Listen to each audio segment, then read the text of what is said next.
Okay. Um, I just wanted to do a thing about this so-called hashtag #MeToo campaign. First and foremost, I'm gonna give a little bit of detail a little bit of detail. I'm not gonna go into too much detail about it because it's very upsetting to me. 17 years ago, I was the victim of a false sexual harassment complaint, and the supervisor that heard the complaint fired me in an instant. And not only that, the supervisor called my mother at work and told her a complete lie, hoping, and it was successful, hoping that I would not know the identity of my accuser. So when someone tells you that maybe the supervisor honestly didn't know and fired the wrong person by accident, or maybe the attorney doesn't know, okay, their client is lying, okay. Now, I filed a complaint with the supervisor, the head person at the place I worked at, and this supervisor was not fired, but she was reprimanded. She was transferred out of that department, put in another department. Did she make less money? I don't know. Did she get suspended without pay for a week or two? I don't know. Now, I remember Classmates.com. Classmates.com existed before social media, in the turn of the century. You go on to Classmates.com and you find your high school, your college, university, whatever, and you register, and you can go on to your high school, and you can have a whole database of your friends from your era. This is before Facebook, before Twitter, before Instagram, before YouTube, before MySpace. Okay, a long time ago. I went on there a couple times, and I happened to find people I used to work with. Now, interestingly enough, the women that I worked with were a little more sympathetic to me. However, the men that I had worked with, specifically the men, they had canonized my accuser. My accuser is the greatest hero, and the supervisor as well is the greatest hero you could possibly imagine. Now, I asked the person, I said, did you hear about anything? Did you see anything? Anything at all? And I usually get, no, I have no idea of anything. I'm so sorry, blah, blah, blah. I wish I could tell you. I wish I could help you. On March 3rd, 2003, week before my 21st birthday, I get one person on Classmates.com, and I asked them. And this person dropped a bombshell. She was my accuser. Now, she didn't say to me, I'm your accuser, I'm sorry, I lied. And I told this once before my other video where I say, someone is so sick they can make up a story about you and tell you a fake story about yourself. Because their mind has convinced themselves the story is true. This individual made up a story about me, and she was telling me the story as if it were true. Like she's actually lying to me about myself. There was not a hint of remorse, and I could no longer sue this person because it was a year and a half too late. It was the statute of limitations for suing is like a year, so it was 2.5 years. It was too late. I could do nothing. Now, does sexual harassment happen? Yes, it does. Sexual harassment, misconduct, abuse, rape, blah, blah, blah, it all happens. But what else happens is there are people that are wrongfully accused. Remember my uncle who survived the World Trade Center? My uncle by marriage? Well, when I was at my grandfather's funeral 10 years ago this week, 10 years ago next week, sorry, my aunt was saying to me one of my cousin, her son's friends, was one of Duke lacrosse people. And she said his mind is so fucked up over that, it's unreal. Okay? So, false allegations, Tawana Brawley, Duke lacrosse rape, okay? Clarence Thomas. These false allegations are very hurtful. They're hurtful emotionally, they're hurtful psychologically, and they can cost you a job, they can cost you a marriage, they can cost you a lot. Okay? Now, what's happened is, with this hashtag #MeToo campaign, and a lot of these women, Okay, you got the president's accusers. You got Judge Roy Moore's accusers. Okay, what happens is the party of rape and lynching cannot win honestly. Henceforth, look at last night. Okay, the party of rape and lynching was able to win a Senate seat in Alabama last night.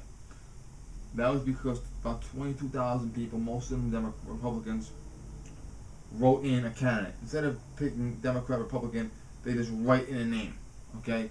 And maybe you write in the name of your friend, maybe you write in the name of a retired senator, okay? But you might as well write Superman or Mickey Mouse, because it ain't gonna make a fucking difference, okay? And interestingly enough, the judge lost the election by less than 2 points, maybe a point and change, okay?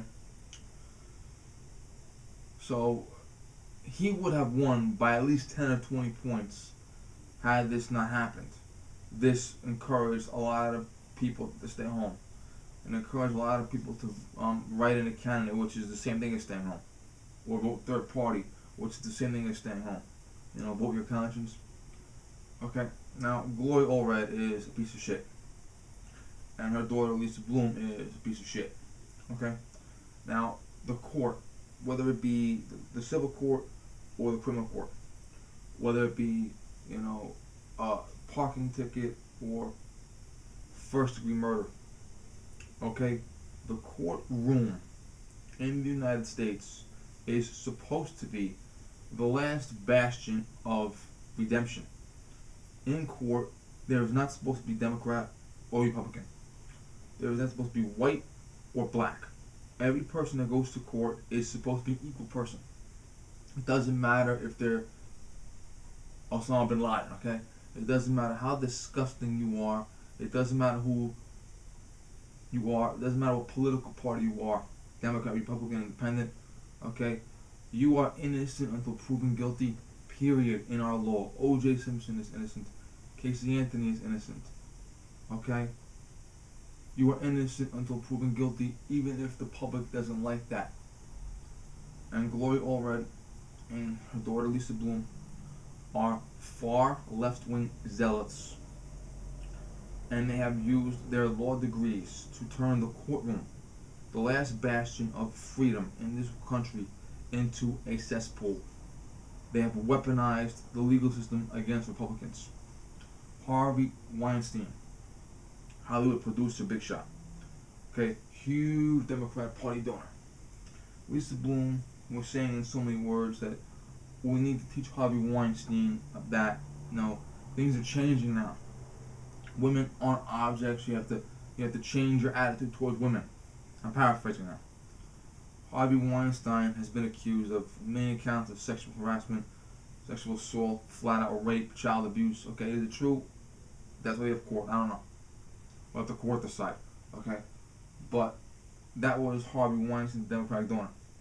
Now, if Harvey Weinstein was an NRA Life member, if Harvey Weinstein had voted for the president, if Harvey Weinstein had gone to CPAC, okay, Lisa Bloom would have been at his house with a fucking axe and a flaming torch, okay?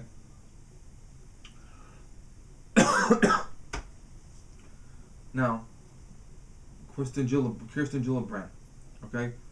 She said that President Bill Clinton should have resigned as president because of the Monica Lewinsky scandal. When did she say this? Last month. Okay, 19 years too late. She's saying that because the Clintons have no more power in this country. Thank you. Thank you, Jesus. Thank you. Thank you. I believe in you, Jesus. Okay? And because the Clintons have no more power in this country, thank you, Jesus. Thank you, Lord. They are irrelevant. So you can cast them aside. Okay? She's saying the president should resign. Now she says President Trump should resign because of these women who have already been proven liars. Okay? Well, let me ask you this.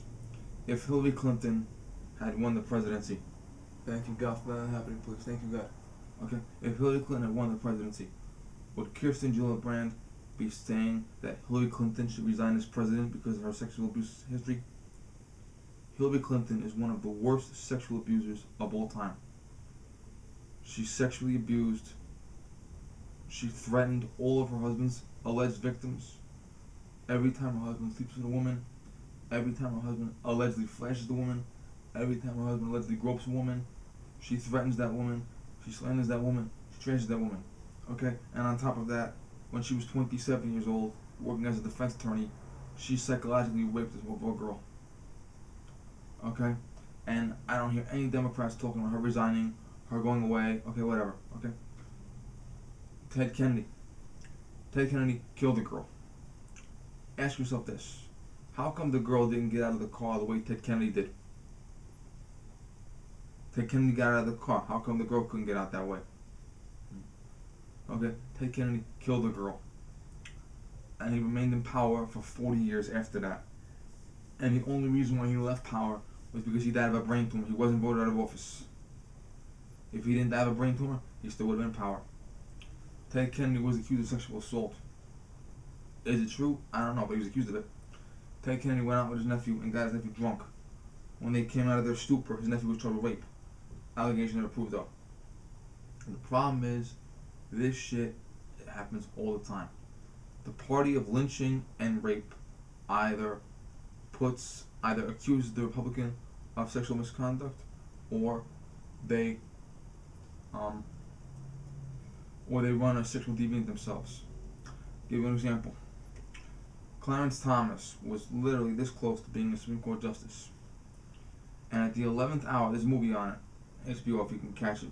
If you can't catch it, it's on demand, that you can buy the DVD or rent Amazon.com DVD, whatever, or Netflix DVD. Okay? Netflix has DVD rental, Amazon the DVD buying, okay. Clarence Thomas was this close to being a Supreme Court justice. He didn't have a blemish to his name. They produced a former employee named Anita Hill, who should be in prison for 10 years for the lie she told about him. And there's a video I'm going to put below about Clarence Thomas. It's replicated in the movie very well, where Clarence Thomas says, this is a high-tech lynching. Now, the senator in charge of that committee that elevated this woman to hero status against Clarence Thomas was Senator Joe Biden. I'm going to put a couple videos down below. One is by my friend Paul Joseph Watson. Check him out. He's a British conservative. Very nice guy. The other is by just a couple random videos I found. Okay, there are videos 11 minutes long. You ready for this? You probably know what I'm talking about already. 11 minutes long of Vice President Joe Biden swearing in senators. Every time he swears a senator in, the senator's wives, the senator's daughters, the senator's daughter-in-laws, the senator's granddaughters pinch, poke, fondle, squeeze, hug, kiss, lurch, pet hair, lean in. Okay, Joe Biden has girls as young as 8 grooming their hair, tickling them, touching them a little like over here. Okay, now I work with kids all the time. Okay, I have boys, girls, parents, pregnant women. Okay, other men's wives. Okay. If I put my hands on their body, the only reason is I had to protect them. I had to grab them and yank them out of the way of an oncoming car. I had to hold their arms so they wouldn't fall and bust their head open on concrete because of the snow and ice. Okay? If I'm touching another man's wife, or another man's girlfriend, or a daughter, or a granddaughter, for any reason other than to protect her, I will be fired and indicted. Okay? And you got Joe Biden hugging, kissing, fondling, petting. Okay? And this is the motherfucker that has the audacity to say, well, Republicans are rapists and, okay? So, that's what I'm sick and tired of, okay? I'm sick and tired of the hashtag #MeToo campaign, because some of the men may very well be innocent. And no matter how disgusting you think they are, they're still entitled to their presumption of innocence until it is proven otherwise. Okay, and I'm sick and tired of the hypocrisy of the lynch and rape party. Okay? I'm sick and tired of them talking about how bad Republicans are for being abusive to women, and then going out of their way to put the most deviant sexual offenders on the ballots. Whether it's Bill Clinton, Hillary Clinton, Ted Kennedy, okay, Joe Biden. They go out of their way to put deviant sexual abusers on the ballot for their party. Al Franken. I'm just sick of it. Thank you.